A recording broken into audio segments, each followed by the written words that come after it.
नमस्कार दोस्तों। इस वीडियो में आज हम लोग डिस्कशन करने वाले हैं इकोनॉमिक्स के जितने प्रश्न पूछे गए हैं यूपीएससी प्रीलिम्स एग्जामिनेशन में 2024 के लिए जो परीक्षा अभी आयोजित की गई। और इस डिस्कशन में हमने किसी बुकलेट को ध्यान में नहीं रखा है दोस्तों। Booklet A B C D करके जो आती है वहाँ पर यूपीएससी के एग्जाम में, वो बुकलेट हम फॉलो नहीं कर रहे, हम क्वेश्चंस को फॉलो कर रहे हैं। जो भी क्वेश्चंस पूछे गए हैं उन्हीं पर ये डिस्कशन है।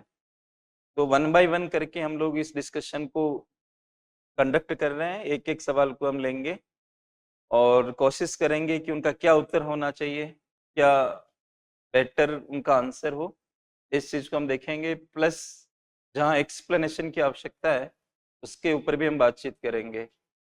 और ये डिस्कशन सभी लोगों के लिए फायदेमंद है। जहाँ तक मैं सोचता हूँ जो लोग इस परीक्षा में बैठे हैं उनको वही अनुमान लगा पाएंगे कि उनका कितना सही गलत हुआ है, और आगे के लिए भी उनको फायदा है कि ये आंसर इस तरह के क्यों आ रहे हैं और मुझे क्या ध्यान में रखना चाहिए। ऐसा करके कोई भी अभ्यर्थी इस बारे में आगे के लिए संशोधन कर सकता है। और जो लोग भविष्य में परीक्षा में बैठेंगे उनके लिए भी ये डिस्कशन काफ़ी इम्पोर्टेंट है। तो हम शुरू करते हैं वन बाय वन और ये 20 प्रश्नों का एक ब्रीफ डिस्कशन करते हैं। तो पहला सवाल इसमें एप्पल्स को लेकर है दोस्तों। पहला स्टेटमेंट है कि India does not import apples from the United States of America. Bharat संयुक्त राज्य अमेरिका से एप्पल का आयात नहीं करता है, एक ये स्टेटमेंट दिया। साफ जाहिर है कि ये स्टेटमेंट गलत है, क्योंकि भारत एप्पल का आयात करता है, यूएस से अच्छा खासा आयात करता है। और पहले हम आंसर को देखेंगे, इसके बाद में थोड़ा सा ये बताऊंगा आपको कि ये प्रश्न क्यों बना होगा। राइट, तो पहला स्टेटमेंट गलत है। India does not import apples from the United States of America and we see that India does import apples from the USA. The second statement is what कि in India the law prohibits the import of genetically modified foods without the approval of the competent authority। यानी इसका मतलब ये हुआ कि भारत में कानून मना करता है जेनेटिकली मॉडिफाइड फूड्स के आयातों के लिए। यदि किसी अथॉरिटी से परमिशन नहीं है तो आप आयात नहीं कर सकते हो। ये सेकंड स्टेटमेंट है। Second statement is right friends, दूसरा स्टेटमेंट सही है, पहला गलत है। तो फर्स्ट ऑफ ऑल हम इसका आंसर अगर देखेंगे तो डी आंसर आएगा इसका। Statement 1 is incorrect but statement 2 is correct. तो let us first mark the right option. तो पहले प्रश्न का राइट उत्तर डी हुआ। अब मैं थोड़ा आपको ये बताने की कोशिश करूंगा कि ये सवाल क्यों बना होगा। तो दोस्तों, ये भारत और अमेरिका के बीच में ट्रेड डिस्प्यूट रहा है, विशेष रूप से डोनाल्ड ट्रंप के टाइम पर अगर आप देखते हो तो वहां पर भारत और अमेरिका के बीच में प्रशुल्क जैसा वॉर छिड़ा था। प्रशुल्कों का एक युद्ध छिड़ गया था और अमेरिका ने भारत को यहाँ तक बोल दिया था कि India is a king of tariffs, ऐसा करके बोला था। उस बैकग्राउंड में ये सवाल बन रहा है क्योंकि रिसेंटली भारत ने क्या किया कि एप्पल्स के ऊपर, अमेरिका से जो एप्पल्स आते हैं उनके ऊपर 20% एक्स्ट्रा टैरिफ लगाया था, प्रतिक्रिया स्वरूप रिटेलिएशन में लगाया था 2019 में। उसको भारत ने अभी हटाया है। तो अमेरिका में बहुत इस बात का डिस्कशन है कि अब भारत में बहुत अच्छा एक्सपोर्ट हम एप्पल्स का कर पाएंगे। तो संभवतः मुझे ऐसा लगता है कि इसी वजह से यूपीएससी ने यहाँ पर सवाल पूछा होगा। तो 2019 में इंडिया ने 20% एक्स्ट्रा टैक्स लगाया था, 20% आयातों के ऊपर, और 50% पहले से ही आयात शुल्क चल रहा था एप्पल के आयातों पे 50%, और 20 एक्स्ट्रा लगाया भारत ने प्रतिक्रिया के स्वरूप। इसको हम रिटेलिएशन कहते हैं, in English you use the word retaliation. So now India told that कि वो इसको स्क्रैप कर रहा है। तो ये हटने के बाद अब ऐसा लगता है अमेरिका को कि उनके एक्सपोर्ट्स इंडिया के अंदर इंक्रीज कर जाएंगे। ये हटाने का निर्णय रिसेंट है और 2019 में भारत ने इसको लगाया था। तो उस समय के हिसाब से तो ये ओल्ड लग रहा है, लेकिन हटाने की वजह से इसको आप रिसेंट में डाल सकते हो। भारत ने 2019 में ये एक्स्ट्रा टैक्स क्यों लगाया? क्योंकि अमेरिका ने भारत को हटा दिया था जीएसपी से,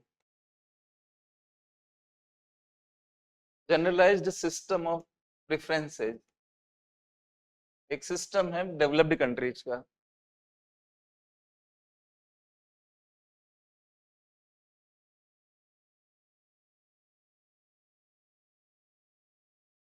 generalized system of preferences, GSP बोलते हैं इसको। और 2019 में भारत को रिमूव कर दिया गया था अमेरिका के द्वारा, इस सिस्टम से बाहर कर दिया गया, जो उन्होंने लिस्ट बना रखी है कि हम जीएसपी का फायदा इन कंट्रीज को देंगे। इसमें ये होता है कि या तो जीरो टैरिफ होता है, कोई भी कंट्री जो इसकी लिस्ट में है वो अमेरिका में या अन्य डेवलप्ड कंट्रीज में माल भेजता है तो या तो जीरो टैक्स लगता है, उस पर कोई आयात शुल्क नहीं लगता है, या लोअर टैक्स लगता है, लोअर टैरिफ लगता है।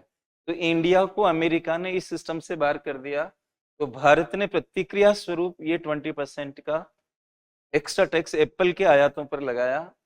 इस वजह से आई थिंक कि ये एक सवाल बना होगा यूपीएससी प्रीलिम्स में इस साल, राइट? तो इसका एक्सप्लेनेशन मैंने आपको दे दिया। तो कुल मिलाकर हम कह सकते हैं कि भारत आयात करता है एप्पल्स का यूएसए से। जहां तक दूसरा स्टेटमेंट है इस क्वेश्चन का कि कॉम्पिटेंट अथॉरिटी से आपको परमिशन लेके ही आप आयात कर सकते हो, इसका मतलब ये निकलता है। तो इंडिया में ऐसा ही रूल बना हुआ है, और अमेरिका जैसे कंट्री जिसको समझते हैं कि एक तरह से टेक्निकल बैरियर है हमारे व्यापार पर, भारत टेक्निकल बैरियर लगा रहा है इस तरह की चीजों को डालकर। और हमारे इंडिया में FSSAI 2006 के बाद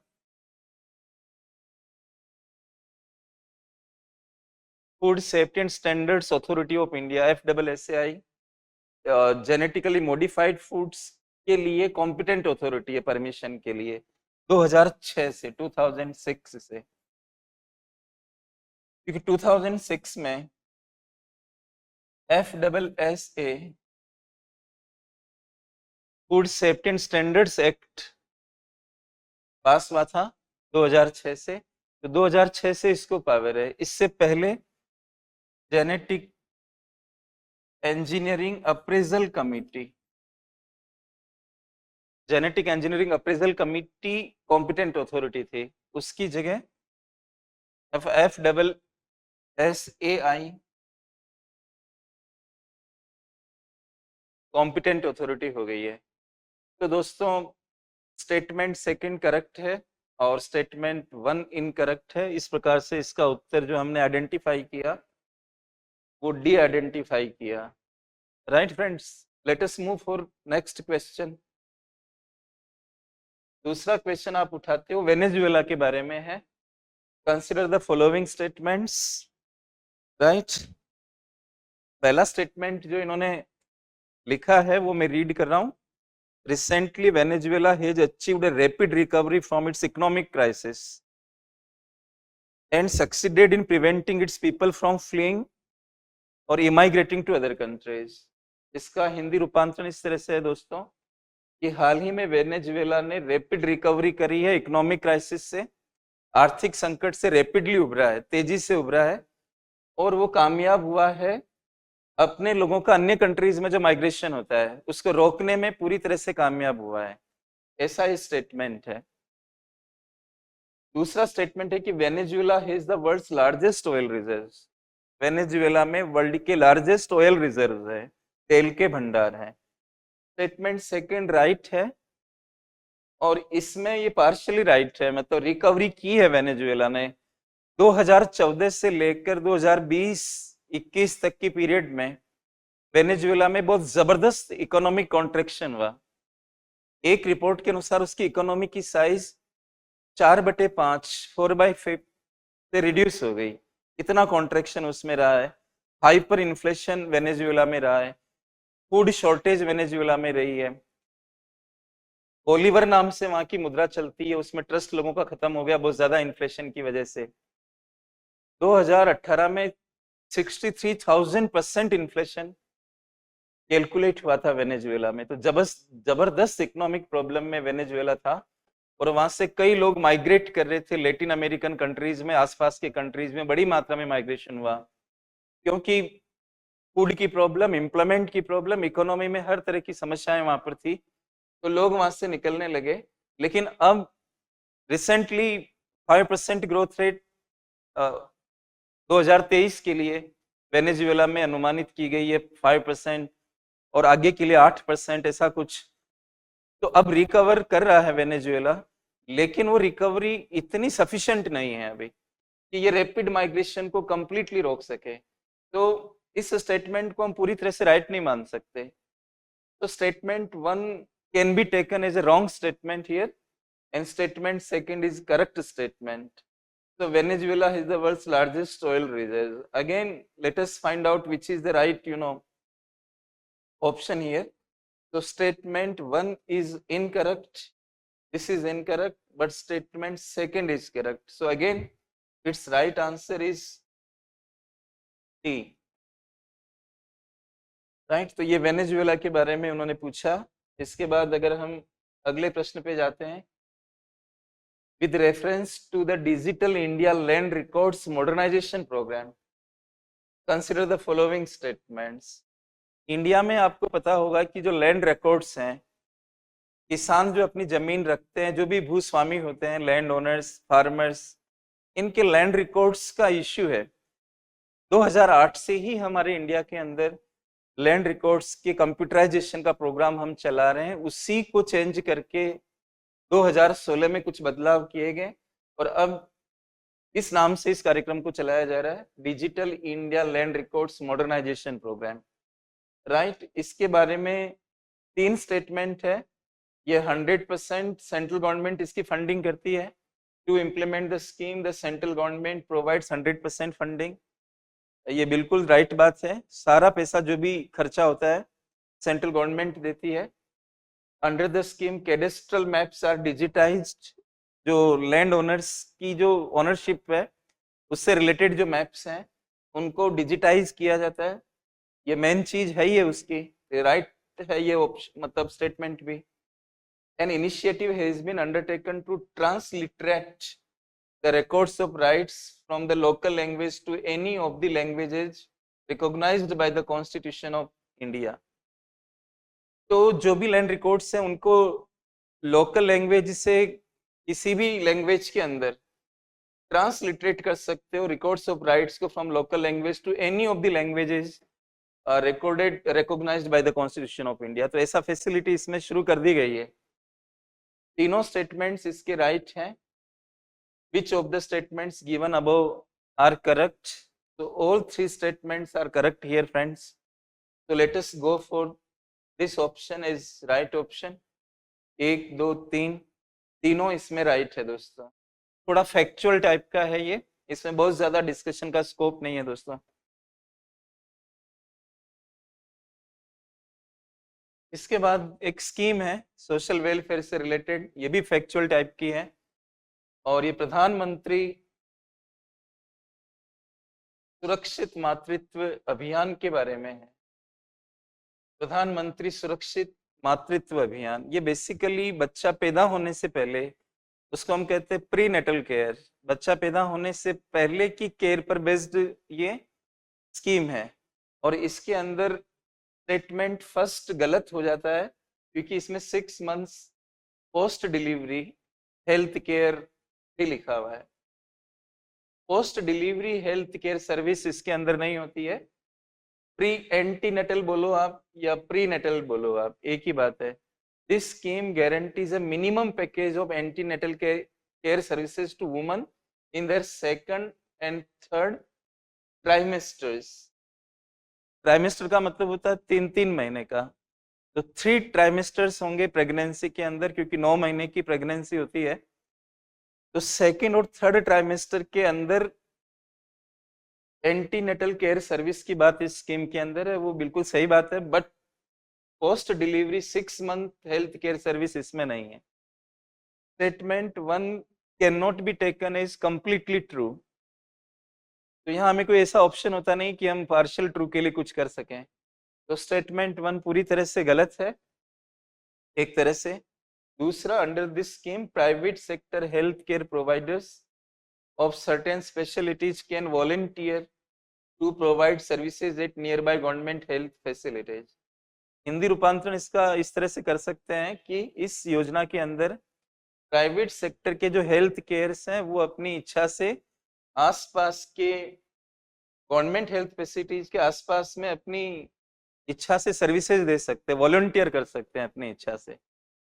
ये सही स्टेटमेंट है। तो पहला गलत है और दूसरा सही है। तो लेकिन इसमें which of the statements given above is or are correct? तो टू ओनली। सेकंड स्टेटमेंट ही करेक्ट है, पहला गलत है। बोथ है 1 and 2 नहीं है, नीदर 1 nor 2 भी नहीं है, राइट।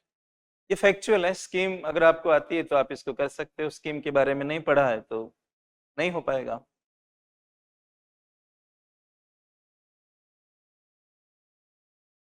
ये भी अगेन स्कीम के लिए है विद रेफरेंस टू द प्रधानमंत्री श्रम योगी मानधन योजना।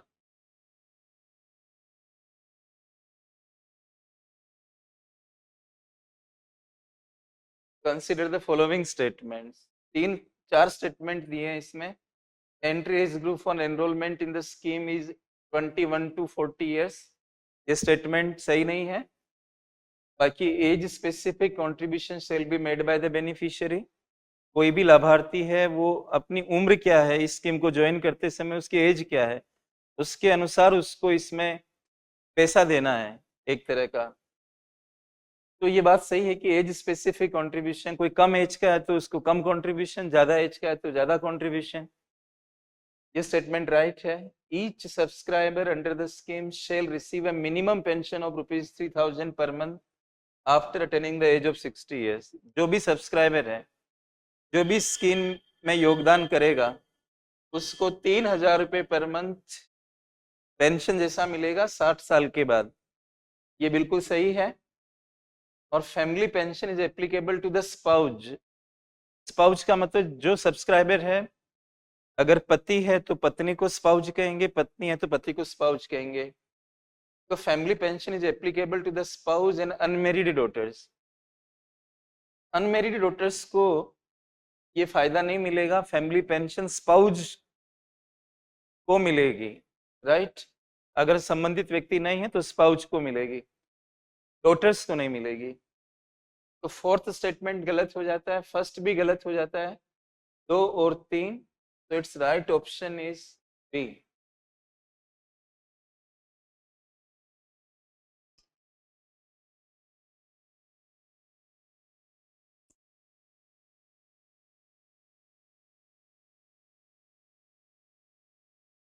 स्कीमों से रिलेटेड है इनको। ये भी अगेन नारी शक्ति वंदन अधिनियम रिजर्वेशन से रिलेटेड है, आप सभी लोग जानते हो। Provisions will come into effect from 18th Lok Sabha. ऐसा कोई श्योरिटी इसके अंदर नहीं है। डिलिमिटेशन एक्सरसाइज होगी, नया सेंसस आएगा तब ये काम करेगा। तो ये स्टेटमेंट गलत है। This will be in force for 15 years after becoming an act. ये एक्ट जब फोर्स में आ जाएगा तो 15 साल तक काम करेगा। ये स्टेटमेंट सही है। There are provisions for the reservation of seats for scheduled caste women within the quota reserved for the scheduled caste। Schedule caste का जो कोटा है उसके अंदर फिर महिलाओं के लिए रिजर्वेशन होगा, यानी कि कोटे में कोटा होगा, रिजर्वेशन होगा। ये बात सही है। तो second, third, 2 statements are right statement। So its right answer is going to be C। पहला गलत है इसमें, दूसरा और तीसरा राइट है। Consider the following countries. Italy, Japan, Nigeria, South Korea, South Africa. और ये पूछा इन्होंने कि which of the above countries are frequently mention in the media for their low birth rates और एजिंग पॉपुलेशन और डिक्लाइनिंग पॉपुलेशन।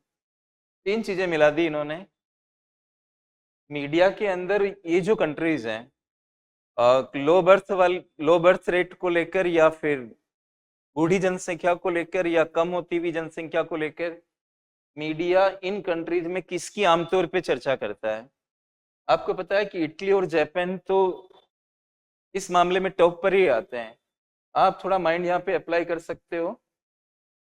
अगर आप पहला ऑप्शन लेते हो 1 और 2 दोनों आ रहे हैं यहाँ पर, बी लेते हो तो 2 गायब हो रहा है, 1 और 3 है यहाँ पे, 2 और 4 लेते हो तो 1 चला जाता है, 3 और 5 के अंदर 1 और 2 दोनों नहीं है।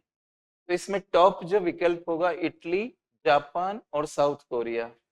नाइजीरिया वगैरह में इस तरह का इश्यू नहीं है। तो right option is going to be A, 1, 2 and 4, right?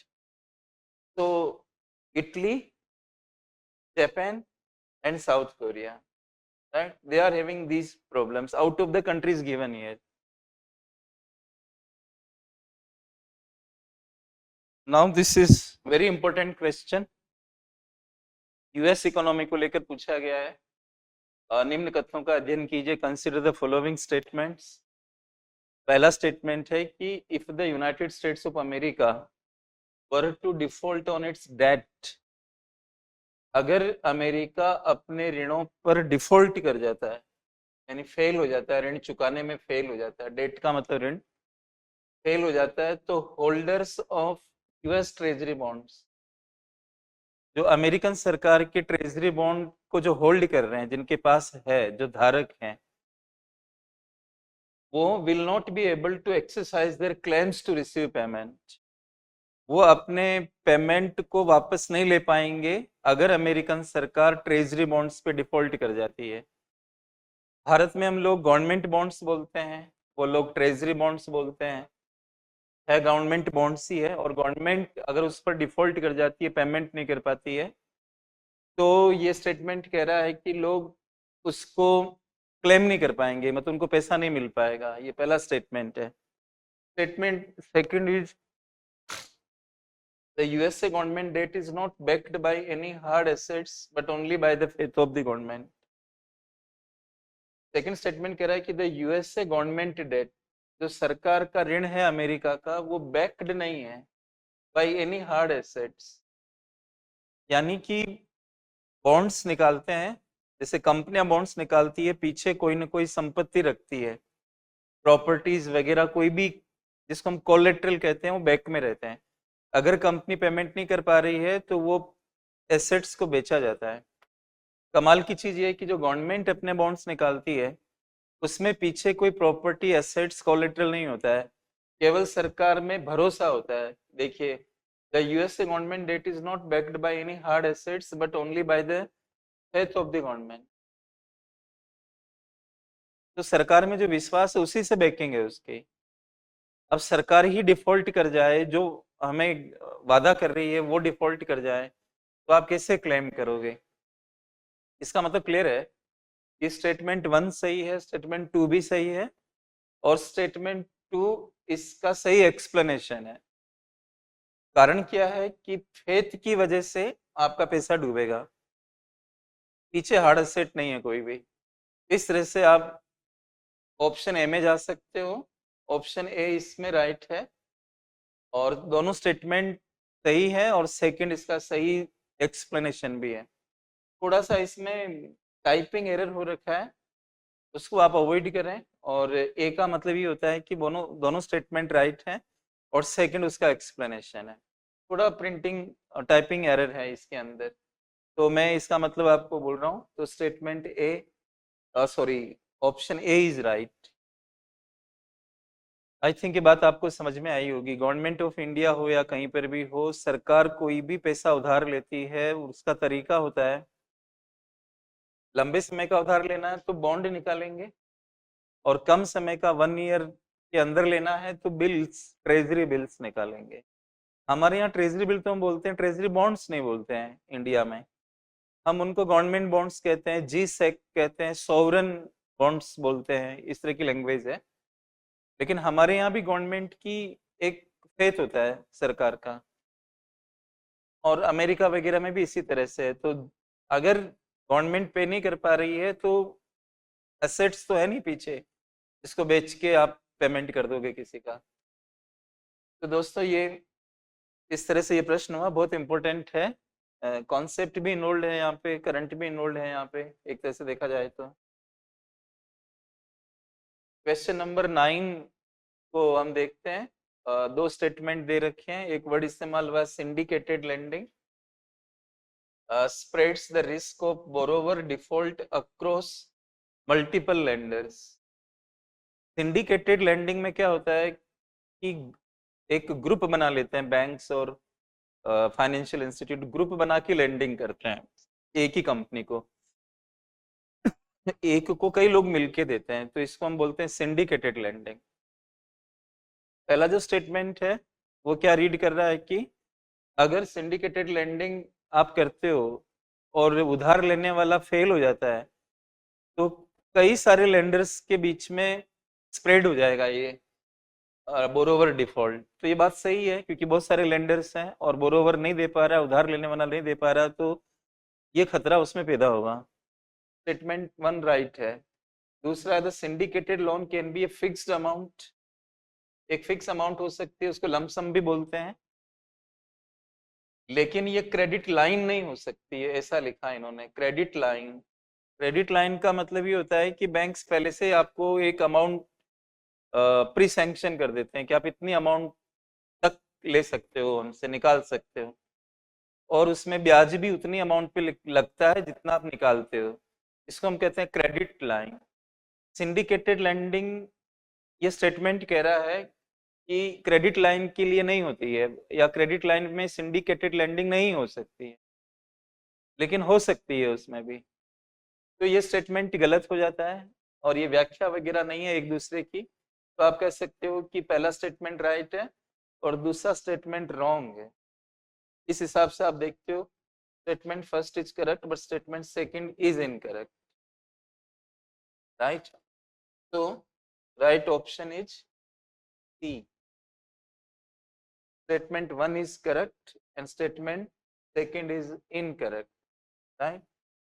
अब हम 10th नंबर, बहुत अच्छा सवाल है ये, और इस पे हम देखते हैं कि in respect of the digital रुपए आपको स्टेटमेंट कंसिडर करने हैं डिजिटल रुपए को लेकर। एक वर्ड आपने सुना होगा सीबीडीसी करके, और मैंने सभी जगहों पर इस टॉपिक को कवर किया है, पढ़ाया है, और उन्हीं ऐसा लग रहा है कि काफी आराम से जो बच्चे एग्जाम में बैठे हो कर पाए होंगे। सेंट्रल बैंक डिजिटल करेंसी को ही हम डिजिटल रुपए बोलते हैं। तो ये क्या है, पहला स्टेटमेंट है, it is a sovereign currency no doubt issued by the Reserve Bank of India in alignment with its monetary policy, यानी इसकी मौद्रिक नीति के अलाइनमेंट वाली ये करेंसी है। तो कोई भी करेंसी मॉनेटरी पॉलिसी तो अलाइंड रहती है, तो ये सॉवरेन करेंसी है, कोई डाउट नहीं है, गवर्नमेंट की करेंसी है, कोई डाउट नहीं है, और मॉनेटरी पॉलिसी के साथ इसका अलाइनमेंट होगा ही होगा, तो ये राइट स्टेटमेंट है। दूसरा, it appears as a liability on the RBI balance sheet. दोस्तों बैलेंस शीट जो होती है उसमें दो कॉलम होते हैं, कोई भी बैलेंस शीट के अंदर दो कॉलम बनते हैं, एक तरफ हम लायबिलिटीज लिखते हैं, एक तरफ एसेट्स लिखते हैं। एसेट्स का मतलब संपत्ति, लायबिलिटी का मतलब जो आपको देना है। तो अगर आप सेंट्रल बैंक की बैलेंस शीट बनाओगे तो करेंसी पे जो भी बैंक नोट होते हैं उस बैंक नोट पे आरबीआई की गारंटी रहती है। और ये ध्यान रखिए कि करेंसी शब्द में दो चीजें आती है, बैंक नोट और कॉइन्स आते हैं। तो बैंक नोट्स की मैं बात कर रहा हूँ, न कि कॉइन्स की बात कर रहा हूँ। बैंक नोटों पर आरबीआई की गारंटी रहती है और 1 रुपए के नोट को कॉइन माना गया है, ये ध्यान रखिए। भले ही वो नोट के रूप में दिखता है बट उसको कॉइन कंसिडर किया गया है। आपके रेफरेंस के लिए इंडियन कॉइन एक्ट 2011 को आप पढ़ सकते हो, तो उसको आप छोड़ दो, वो बैंक नोट नहीं है, वो कॉइन की कैटेगरी में आता है। अब जितने भी बाकी के बैंक नोट हैं उन पर आरबीआई की गारंटी रहती है कि मैं धारक को ये देने का वादा करता हूं, तो एक प्रकार से आप कमिटमेंट में आ रहे हो, तो लाइबिलिटी बन जाती है सेंट्रल बैंक की। तो करेंसी जितनी भी होती है, मतलब एक तरह से जिसमें बैंक नोट होते हैं, कॉइन्स की बात नहीं कर रहा मैं, बैंक नोट्स जो होते हैं वो आरबीआई की लाइबिलिटी मानी जाएगी। अब आप डिजिटल कर दो उसे या पेपर का रूप रखो, इससे फर्क नहीं पड़ता है। डिजिटल में वो लैंग्वेज दिखेगी नहीं, लेकिन वो इम्प्लाइड है। तो आप ये कह सकते हो कि ये आरबीआई की लाइबिलिटी बनेगी डिजिटल करेंसी। क्लियर? और थर्ड है it is ensured against inflation bye it's very design. नहीं, गलत है। कोई भी करेंसी में ऐसा कोई गुण नहीं होता है कि मुद्रास्फीति के अगेंस्ट वो सुरक्षा खुद ब खुद देती हो। मुद्रास्फीति जब भी आती है तो करेंसी की परचेजिंग पावर कम हो जाती है, डिजिटल हो या फिर पेपर हो या मेटेलिक हो, कुछ भी हो। तो दोस्तों ये बात सही गलत है। It is insured against inflation, no it's not insured. तो third is not good, appropriate or right, statement. And when it comes to analyzing this one, it is freely convertible against commercial bank money and cash. हाँ बिल्कुल, आप digital rupee को वैसे convert करा सकते हो या दूसरे को इसमें करा सकते हो, ये फ्रीली कन्वर्टेबल रहेगी मनी और कैश में। तो इसका मतलब हमारे स्टेटमेंट ये वाला सही है, ये वाला सही है, ये गलत है और ये वाला सही है। 1 2 4 जिसमें होंगे, 1 2 4 डी में है दोस्तों। पहला सही है, दूसरा सही है और चौथा सही है, तीसरा गलत है। तो डी इसमें राइट विकल्प बनता है। तो ये इसके बारे में है। Let us go for the 10th number question, 11th number question. Factual जैसा है, इंटरनेशनल ग्रैंड काउंसिल के बारे में ये बातचीत कर रहा है। कह रहा है कि ये स्टेटमेंट को पढ़ो, देखो कौन गलत सही है। India is a member of the international grand council, right. अगर आप इसको पढ़ते हो तो इंडिया इसका मेंबर है। दूसरा है country needs to be member of the international grands council for exporting और इंपोर्टिंग राइस एंड व्हीट। लगभग 30 कंट्री इसमें इसके अंदर मेंबर्स हैं और एक ग्रैंड ट्रेड कन्वेंशन है, उसको इम्प्लीमेंट करने का काम ये काउंसिल करती है। प्लस फूड ग्रेन्स वगैरह को लेकर डिमांड सप्लाई का क्या ट्रेंड चल रहा है उसको ये ऑब्जर्व करती है। फूड सिक्योरिटी को कोई ठेस ना पहुंचे डिमांड सप्लाई मिसमैचेज की वजह से, उसको ये मैनेज करती है और देखती है। तो इस तरह का इसका वर्क है। मतलब तो ये इसमें कोई जरूरी नहीं है कि आप मेंबर होंगे तो ही एक्सपोर्ट इंपोर्ट कर सकते हो, लेकिन इंडिया इसका मेंबर है और एक्सपोर्ट इंपोर्ट करने के लिए इसका मेंबर होना कोई जरूरी नहीं है। तो statement first is right, second is not right. Which of the statements given above is oblique are correct? Which of the states? One only. तो इसका राइट आंसर है A, right. The total fertility rate, कई बार इसको class के अंदर finance commission पढ़ाते समय मैंने बातचीत की है। The total fertility rate in an economy defined as what, like. इसमें आप चाहो तो रिडक्शन मेथड को फॉलो करके भी कर सकते हो। मान लो आपको अब the number of children born per 1000 people in the population in a year, ये फर्टिलिटी रेट से इसका क्या मतलब है? एक महिला रिप्रोडक्टिव एज में ऑन एन एवरेज कितने बच्चे प्रोड्यूस कर सकती है इन टोटल, उसको हम टोटल फर्टिलिटी रेट कहते हैं। भारत में काफी नीचे आ चुकी है और रिप्लेसमेंट लेवल पर पॉपुलेशन को लाने के लिए आपने पढ़ा होगा 2.1 का टीएफआर होना चाहिए, राइट। तो कपल से कोई मतलब नहीं है इसमें, कपल के अंदर तो फिर आदमी भी होता है। Birth rate minus death rate ये नहीं है। The average number of live births a woman would have by the end of her child bearing age, बच्चे पैदा करने की जो उम्र है उसके एंड तक एवरेज नंबर लाइव बर्थ्स का एक महिला कितना मतलब रख सकती है या क्या नंबर आएगा, यही इसका राइट ऑप्शन है। टोटल फर्टिलिटी रेट यही है, average number of live births.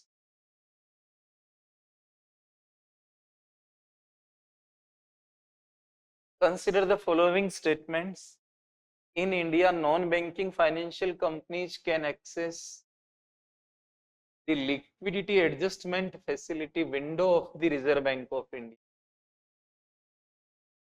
LAF, इसको संक्षेप में कहते हैं हम लोग, और आपने देखा होगा रेपो, रिवर्स रेपो वगैरह।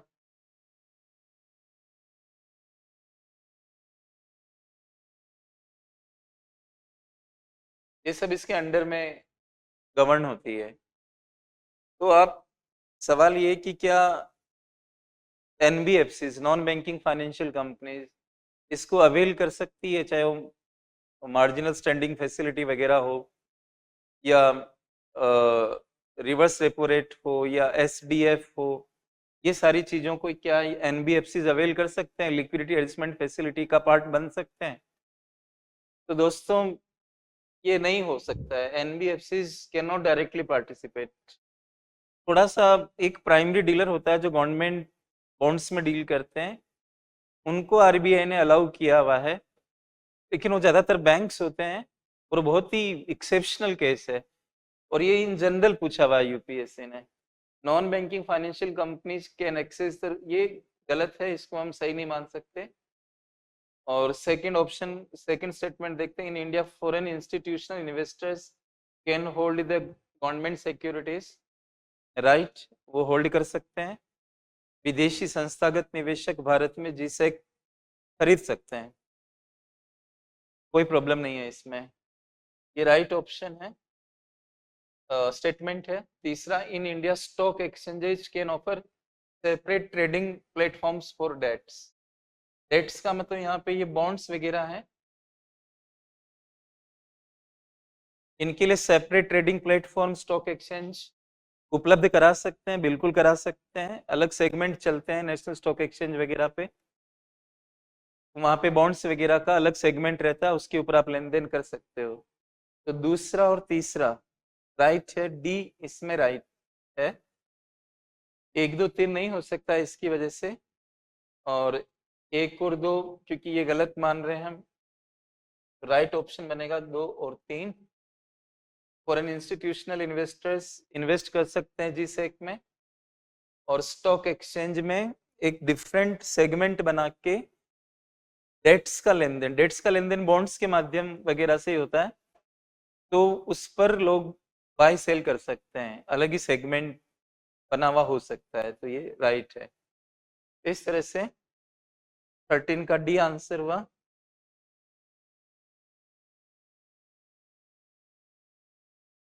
ये भी अच्छा है, in India which of the following can trade in corporate bonds and government security?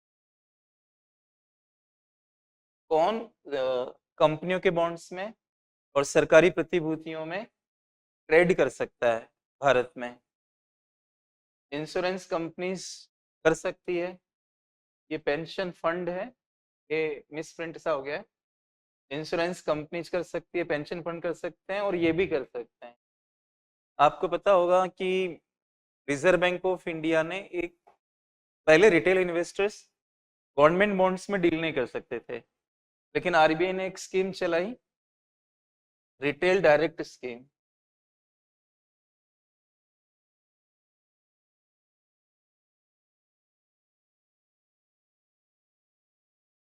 इसमें रिटेल इन्वेस्टर्स यानी छोटे निवेशक, कम निवेश करने वाले लोग भी इस स्कीम के तहत अब डायरेक्ट सेकेंडरी मार्केट में भी और प्राइमरी मार्केट में भी इन्वेस्टमेंट कर सकते हैं। और मुझे लगता है कि एक बार प्रीलिम्स में ये सवाल UPSC पूछ चुकी है कि सेकेंडरी मार्केट में कौन सा सिस्टम ऑपरेट होता है, और उसमें एक NDS OM करके negotiated dealing system order matching, ये सेकेंडरी मार्केट की ऑपरेशनल सिस्टम है, जिसमें लोग पहले से जारी किए गए बॉन्ड्स को खरीदते और बेचते हैं, तो गवर्नमेंट सिक्योरिटी मार्केट है। तो रिटेल इन्वेस्टर्स भी आ चुके हैं अब गवर्नमेंट सिक्योरिटीज में, और रिसेंटली सेबी ने कॉरपोरेट बॉन्ड्स में मिनिमम निवेश की सीमा कम करी है रिटेल निवेशकों के लिए, ताकि उनका पार्टिसिपेशन बढ़े। तो मुझे लगता है कि ये सारे कारणों से ये सवाल UPSC ने बनाया होगा, तो आप कह सकते हो कि तीनों लोग पार्टिसिपेट कर सकते हैं, इंश्योरेंस कंपनीज भी, पेंशन फंड्स भी और रिटेल इन्वेस्टर्स भी। तो इसका राइट ऑप्शन डी है दोस्तों। इसके बाद consider the following: exchange traded funds, ETF, motor vehicles और करेंसी स्वैप, इनमें से कौन फाइनेंशियल इंस्ट्रूमेंट्स है, वित्तीय उपकरण है, उनमें भौतिक जैसा नहीं है, पूरा का पूरा बाय और सेल वित्तीय फॉर्मेट में होता है। करेंसी स्वैप में क्या होता है कि आप मुद्रा की अदला बदली करते हो, रुपए को डॉलर में स्वैप कर देते हो, और ऐसे तो दोनों तरफ मुद्रा ही काम आ रही है, इसमें कोई फिजिकल चीज नहीं है करेंसी स्वैप में। तो ये पूरी की पूरी तरह से प्योर फाइनेंशियल है, दोनों तरफा फाइनेंशियल है, बाय सेल हर मोड में फाइनेंशियल है। लेकिन अगर मैं एक स्मार्टफोन खरीदता हूँ तो पैसे दूंगा तो इस वजह से वो फाइनेंशियल नहीं होगा, क्योंकि जो मेन प्रोडक्ट है वो स्मार्टफोन है, वो फिजिकल है। तो यहाँ पर क्या है, मोटर व्हीकल्स जो है ये इसमें नहीं आएंगे, इसके अंदर फाइनेंशियल नहीं है, ये फिजिकल होते हैं। करेंसी स्वैप फाइनेंशियल, और ETF exchange traded fund mutual fund की तरह होते हैं, इनकी यूनिट निकलती है, एक यूनिट जैसे कि 10 रुपए की है, उसको आप खरीदते हो और फिर इसको ईटीएफ यूनिट कहते हैं, और वो पैसा अलग अलग तरह की जो आइटम्स है, कंपनी जो स्टॉक्स है उसमें लगाते हैं। म्यूचुअल फंड भी ऐसा करते हैं, लेकिन दोनों में मेन डिफरेंस ये है कि ईटीएफ जो ग्रुप ऑफ इक्विटीज को बताता है कि इसमें हम लगाएंगे, उसको चेंज नहीं करता है, वो फिक्स रहता है। और म्यूचुअल फंड्स जो होते हैं वो बदलते रहते हैं, इसीलिए कहा जाता है कि ईटीएफ पैसिव फंड्स हैं और म्यूचुअल फंड्स एक्टिव फंड्स होते हैं। अभी तो प्रश्नों का हम हल कर रहे हैं, तो बहुत ज्यादा डिस्क्रिप्टिव में नहीं हो सकता हूँ, क्योंकि फिर वीडियो बहुत लंबा हो जाता है। लेकिन आपने सुना होगा कहीं ना कहीं, और हमारी गवर्नमेंट ऑफ इंडिया भी विनिवेश के लिए ईटीएफ का प्रयोग करती है। और एक आपने नाम सुना होगा सीपीएस ईटीएफ, इसमें एनर्जी सेक्टर से जुड़े सरकारी एंटरप्राइजेज में पैसा लगा हुआ है, और वो उन्हीं में रहता है, बदलता नहीं है। आपने 10 रुपए का यूनिट खरीदा, वो अमाउंट इसके अंदर चली जाती है, जो वो बताते हैं कि इतने इसमें एंटरप्राइजेज हैं, उन्हीं के अंदर वो रहती है। ऐसे आपने भारत 22 का नाम सुना होगा, तो ये 22 शेयर्स हैं जिसके अंदर वो पैसा लगा रहता है, वो चेंज नहीं होता है। इसी तरह से कॉमोडिटी को भी आधार बना सकते हैं ईटीएफ, तो आपने नाम सुना होगा गोल्ड ईटीएफ। तो जितना पैसा ईटीएफ से आएगा वो गोल्ड में ही रहेगा, वो सिल्वर में नहीं जाएगा। म्यूचुअल फंड और ईटीएफ में ये बेसिक डिफरेंस है। म्यूचुअल फंड भी फाइनेंशियल प्रोडक्ट है, और जब मैं क्लास लेता हूँ तो मैं बहुत अच्छे से समझाता हूँ कि आप क्लास में जो राइटिंग है उसके अलावा डिस्कशन पे भी ध्यान दें, तो आपके कई सारे क्वेश्चन डिस्कशन से सॉल्व होंगे। तो यहाँ पर हम क्लास में लिस्ट नहीं बनवाते कि फाइनेंशियल इंस्ट्रूमेंट्स में कौन आएगा, लेकिन पढ़ाते समय इस तरह से समझाते हैं कि वो समझ विकसित हो जाती है। तो दोस्तों इस तरह से फर्स्ट और थ्री जिसमें आ रहे हैं, ये और ये फाइनेंशियल टूल्स है। मोटर व्हीकल फाइनेंशियल हो ही नहीं सकता कभी भी, तो जहाँ पे दो आ रहा है वो तो आंसर बनेगा ही नहीं। यहाँ भी दो है, यहाँ भी दो है, तो ये तो वैसे ही गलत हो जाते हैं। और केवल वन, ये तो भी पार्शियली ट्रू होता है, क्योंकि ये भी शामिल होता है उसमें, तो वैसे भी आप इसको कर सकते हो। अब भविष्य में क्या हो गया कि इसी को घुमा के पूछ सकता है, इक्विटी, बॉन्ड, डिबेंचर, ऐसे भी रीट्स, इनवीआईटीज, ये लिस्ट बना के दे देंगे आपको। फिर पूछेंगे इसमें फाइनेंशियल कौन है, तो आप इस तरह से अपने पैटर्न को चेंज करो, तैयारी को एडजस्ट करो कि इसको हम कैसे और क्या क्वेश्चंस बन सकते हैं इस रेंज के अंदर। ये तो काफी आसान सवाल था, एनसीईआरटी वगैरह पढ़ के भी आप कर सकते हो। स्टोरेज ऑफ ये इकोनॉमिक एक्टिविटी है, कौन से सेक्टर में आएगी? तो दोस्तों कपड़ा बुनते हो, चाहे हाथ से बुनो आप या मशीन से बनाओ, हैंडलूम, पावरलूम, कुछ भी हो। इंडस्ट्री यानी सेकेंडरी सेक्टर में आएगा एक, ये राइट है इसके अंदर। और डेयरी फार्म प्राइमरी में आएगा, बाकी ये गलत है। और स्टोरेज टर्शरी सेक्टर वगैरह में आता है, टर्शरी सेक्टर में स्टोरेज आता है।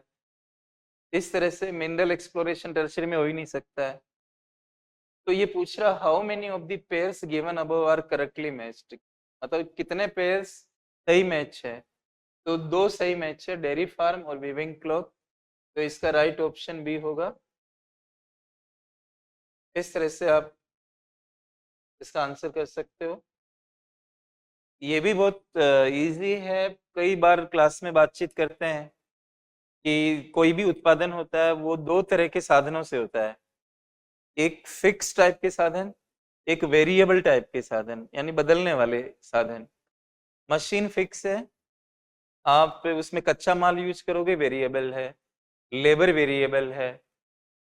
ये जो मैं क्लास ले रहा हूँ तो डिजिटल बोर्ड फिक्स है, मैं जो पढ़ा रहा हूँ कितनी देर पढ़ाऊंगा ये वेरिएबल है। तो फिक्स के लिए आपको फिक्स्ड कैपिटल चाहिए और वो कैपिटल उसमें जाके फिक्स हो जाती है। और एक होता है कि कच्चा माल वगैरह के लिए आपको वर्किंग कैपिटल चाहिए, उसको लिंक करके इसने पूछा। जो किसान का हल होता है, प्लो का मतलब हल होता है, ये एक एनसीईआरटी की किताब से लिया हुआ लगता है मुझे। एक गांव के बारे में बताते हैं समझाने के लिए, 9th क्लास वगैरह में। वर्किंग कैपिटल नहीं होगा, ये स्थिर साधन है ये। तो ये गलत है। कंप्यूटर स्थिर में आएगा, फिक्स्ड कैपिटल में आएगा। एक कंप्यूटर है कि फिर आप उस पर कितना भी काम कर सकते हो। वीवर यार्न यूज करता है, ये रॉ मटेरियल है, तो ये फिक्स्ड कैसे हो सकता है। पेट्रोल वर्किंग है, क्योंकि आप पेट्रोल जितना डालोगे उस हिसाब से गाड़ी चलेगी। किसी टैक्सी वाले की टैक्सी फिक्स्ड है, उसमें पेट्रोल वेरिएबल है, वर्किंग कैपिटल की नीड होगी। तो इसमें 2 सही लग रहे हैं, पेट्रोल वाला करेक्ट है ये, और एक ये कंप्यूटर वाला, बाकी ये सही नहीं है, ये गलत है। तो 2, ओनली 2।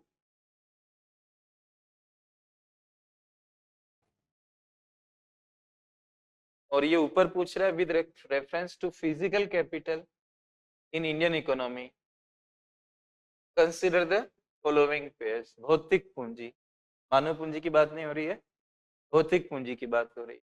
और उसमें दोनों तरह के हो सकते हैं, वर्किंग भी हो सकता है और फिक्स्ड भी हो सकता है। और ये भारतीय अर्थव्यवस्था नहीं भी हो तो भी यही बात रहेगी। ये with reference to the rules imposed by the Reserve Bank of India while treating foreign banks, consider the following statement। विदेशी बैंकों के मामले में जो आरबीआई के रूल्स हैं जो इम्पोज करता है, उनके बारे में स्टेटमेंट पढ़ना है। इसमें थोड़ा सा मिसप्रिंट हो रखा है, ये देयर इज है, ये there is no minimum capital requirement for wholly owned banking subsidiaries in India. Wholly owned का मतलब 100% सब्सिडियरी कंपनी के रूप में, मतलब no minimum capital requirement for wholly owned banking subsidiaries in India, यानी कोई भी विदेशी बैंक ब्रांच से ऑपरेट हो सकता है या फिर वो डब्ल्यूओएस, तो डब्ल्यूओएस कहते हैं, होली ओन्ड सब्सिडियरी, 100% सब्सिडियरी संस्था के रूप में। तो ये कह रहा है कि मिनिमम कैपिटल की जरूरत नहीं है, मतलब कितना भी कैपिटल से कर सकता है, ये गलत स्टेटमेंट है, क्योंकि आरबीआई मिनिमम कैपिटल के रूल्स प्रोवाइड करता है, अगर आप इनके रूल्स को पढ़ते हो तो। दूसरा, तो ये स्टेटमेंट गलत हो गया।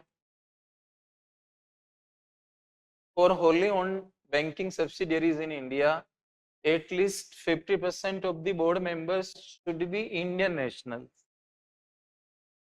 बोर्ड मेंबर्स का मतलब बोर्ड ऑफ डायरेक्टर्स, निदेशक मंडल में जो लोग होते हैं, तो कम से कम 50% भारत के नागरिक होने चाहिए बोर्ड के अंदर, अगर विदेशी बैंक की डब्ल्यूएस इंडिया में काम कर रही है तो। ये सही है। ये सही है। और ये मान के चलो आपकी तैयारी कैसे करें, यहाँ पर कुछ सवाल यूपीएससी इधर उधर से लेता है। अगर आपके कॉन्सेप्ट बहुत अच्छे हैं, जैसे फाइनेंशियल इंस्ट्रूमेंट किसको कहते हैं ये आपने समझ रखा है किसी भी क्लास में, आपने ये समझ रखा है कि गवर्नमेंट डेट पर डिफॉल्ट कर जाएगी तो लोग अपने क्लेम को वो नहीं कर पाएंगे, रिसीव नहीं कर पाएंगे, और गवर्नमेंट अपने ट्रस्ट पे बॉन्ड्स और ट्रेजरी बिल्स इश्यू करती है, ये समझ है आपको, तो आप आराम से उस क्वेश्चन को कर पाएंगे, चाहे वो यूएस लिखें, इंडियन लिखें या फ्रांस लिख दें, इससे नहीं फर्क पड़ेगा। आप प्रोडक्शन की प्रोसेस को समझते हो कि फिक्स्ड कैपिटल क्या होती है, वेरिएबल और वर्किंग कैपिटल क्या होती है, तो आप सवालों को कर लोगे। हर नियम को ना याद रखा जा सकता है, ना आप उसको पढ़ सकते हो, ना उसको रिटेन कर सकते हो। इससे बहुत परेशान होने की जरूरत नहीं कि अगली बार फिर बैंकों के सारे नियम आप पढ़ने लगो। 20 सवाल आते हैं तो 5, 6, 7, 8 छूटेंगे, आप उनको छोड़ भी सकते हो, 12 सही होने चाहिए। आप इस चीज को ध्यान रखो, राइट। तो इसमें केवल दूसरा सही है स्टेटमेंट, तो हम इसका राइट आंसर बी लगाएंगे। और Holi owned banking subsidiaries in India at least 50% of the board members should be Indian nationals, right. 19 number question, corporate social responsibility CSR के बारे में पूछा इन्होंने, और उनके रूल्स के बारे में पूछा। Rules in India with reference to corporate social responsibility rules in India consider the following statements. पहला है कि CSR rules specify that expenditures that benefit the company directly or its employees will not be considered as CSR activities। बिल्कुल सही बात है ये। आपको समाज के लिए, आपको पता होगा कि कंपनी अधिनियम 2013 से सीएसआर का शुरुआत हुई हमारे भारत में। इनिशियल कंपनी एक्ट था 1956 का, और उसके बाद का एक्ट है 2013 का, Indian companies act 2013। In that act for the first time we talked about CSR। पुराने जमाने में राजा महाराजा, व्यापारी, राजा महाराजा को आप छोड़िए, वो तो स्टेट हो गए, व्यापारी भी तालाब बनवाते थे, प्याऊ लगवाते थे, धर्मशाला बनवाते थे, वो वॉल्यूंटरी था। आज के जमाने में हम देखते हैं कि कॉर्पोरेट सोशल रेस्पॉन्सिबिलिटी फॉलो नहीं कर रहे, तो 2013 के एक्ट में हमने सीएसआर के बारे में प्रोविजन किया। आई थिंक कि उसका सेक्शन 135 है जिसमें इसकी बातचीत की गई है, और 2014 में हमने इसके रूल्स बनाए और उनको इम्पोज किया। रूल्स के अनुसार कंपनी दिखावा भी कर सकती है ना कि खर्चा कर रही है अपने ही एम्प्लॉयज के ऊपर, तो उसका बेनिफिट तो खुद कंपनी को मिल जाएगा। ये अपना प्रमोशन करने पे खर्च कर रही है कहीं ना कहीं, डायरेक्टली इनडायरेक्टली। इसलिए सीएसआर में आपका वो खर्चा काउंट नहीं होगा जो आपको आपके कर्मचारियों को बेनिफिट दे रहा है या आपकी कंपनी को बेनिफिट दे रहा है।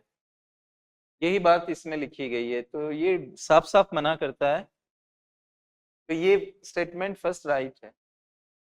दूसरी बात ये कि CSR rules do not specify minimum spending on CSR activities, यानी सीएसआर रूल्स इस बात को विशिष्टीकृत रूप से नहीं लिखते हैं कि सामाजिक खर्च का न्यूनतम स्तर कंपनी का क्या होगा। ये गलत स्टेटमेंट है, क्योंकि आपको पता है कि मिनिमम 2% का रूल है। 3 वर्षों का जो प्रॉफिट होता है उसकी एवरेज का 2% मिनिमम आपको खर्च करना ही होगा सीएसआर के लिए। और सीएसआर उन कंपनियों पे लागू होगा जिनका नेट प्रॉफिट 5 करोड़ रुपए या उससे ज्यादा हो गया हो। 3 मानक है इसके, नेट प्रॉफिट का मानक है, एनुअल टर्नओवर का मानक है। एनुअल टर्नओवर 1000 करोड़ को टच कर जाए या एक्सीड कर जाए, और फिर इसमें नेटवर्थ का मानक भी है, वो 500 करोड़ का है। तो 2 करोड़ का प्रॉफिट हो गया या 500 करोड़ की नेटवर्थ हो गई या 1000 करोड़ की एनुअल टर्नओवर हो गई, तो आपके ऊपर सीएसआर के रूल्स काम करेंगे। हर कंपनी पे नहीं, जो इस तरह की कंपनियां हैं, और मिनिमम 2% तो उनको करना ही पड़ेगा। तो मिनिमम का इसमें प्रोविजन है, जबकि ये स्टेटमेंट कह रहा है कि ऐसा नहीं है सीएसआर रूल्स में। इस हिसाब से ये स्टेटमेंट गलत साबित हो जाता है। तो ए उत्तर होगा इसका कि कौन सा स्टेटमेंट सही है। देखो, which of the statements given above is oblique are correct. तो statement 1 is correct, second is wrong.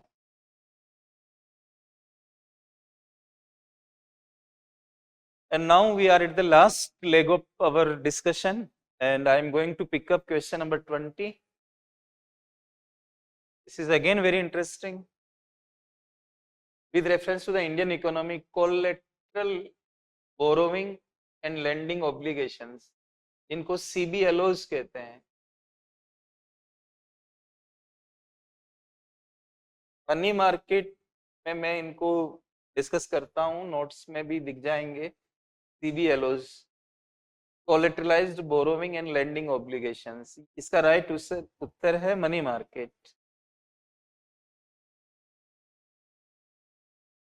क्योंकि CBLOs मनी मार्केट में ही बैंक्स इनको इश्यू करते हैं। 1 डे से लेकर 1 ईयर की रेंज में इनको निकाला जाता है। मनी मार्केट 1 ईयर से ज्यादा का नहीं होता है। और इसमें CCIL होता है, clearing corporation of India limited, CCIL। उसमें बैंक्स बॉन्ड्स जमा करा देते हैं और फिर CCIL इन पे गारंटी देता है, इसलिए इसका नाम है collateral borrowing and lending obligation. Bonds वगैरह ऑब्लिगेशंस भी बोले जाते हैं, बिल्स वगैरह, क्योंकि आपके ऊपर ऑब्लिगेशन है कि आप इसको वापस करोगे। कोलेटरल किसको कहते हैं कि जो अमाउंट आप उधार ले रहे हो उसकी वैल्यू के हिसाब से कुछ रख रहे हो कि नहीं रख रहे हो। तो बहुत सारे बैंक्स हैं जिनकी प्रेस्टीज अच्छी नहीं होती है, तो वो CCIL के वो रेपो मार्केट में उतने अच्छे से काम नहीं कर पाते हैं, कोल मनी मार्केट में अच्छे से काम नहीं कर पाते हैं। तो वो लोगों के लिए CCIL काम करता है, बॉन्ड्स को जमा कर लेता है, तो वो कोलेटरल जैसा हो जाता है और उसके बेसिस पे एक अमाउंट वो सैंक्शन करता है और उन पर CBLOs निकाल देते हैं, मार्केट में ऑफर कर देते हैं। इन पे एक तरह से सिक्योर्ड जैसे हो जाते हैं क्योंकि इस पे गारंटी हो जाती है CCIL की। और इस तरह से लोअर प्रेस्टीज वाले बैंक्स भी CBLO का प्रयोग करके मनी मार्केट में पार्टिसिपेट कर सकते हैं। इस तरह से आप इसको मनी मार्केट में रखेंगे। बॉन्ड मार्केट लॉन्ग टर्म होता है, ये लॉन्ग टर्म नहीं होते हैं। फॉरेक्स मार्केट से इसका मतलब नहीं है, स्टॉक मार्केट से इसका मतलब नहीं है। तो money market, stock market capital market में आ जाता है और मनी मार्केट जो होता है वो शॉर्ट टर्म मार्केट होता है और ये शॉर्ट टर्म वाले होते हैं। तो इस तरह से CBLOs are the part of money market. और ये मैं क्लास में करवाता रहा हूँ, लेकिन कई बार मन करता था कि इस पे क्यों बात करें, students are not able to understand many a times, but I never stopped getting students right about it. This time around the UPSC has put up a question on CBLOs. So friends, it's okay, and I want to express thank you to all of you. Discussion का and करते हैं। मेरी बहुत शुभकामनाएं आप सभी लोगों के साथ है जिन्होंने एग्जाम दिया, उनका रिजल्ट बेहतर आए। फिर मुलाकात करते हैं दोस्तों। Thank you very much.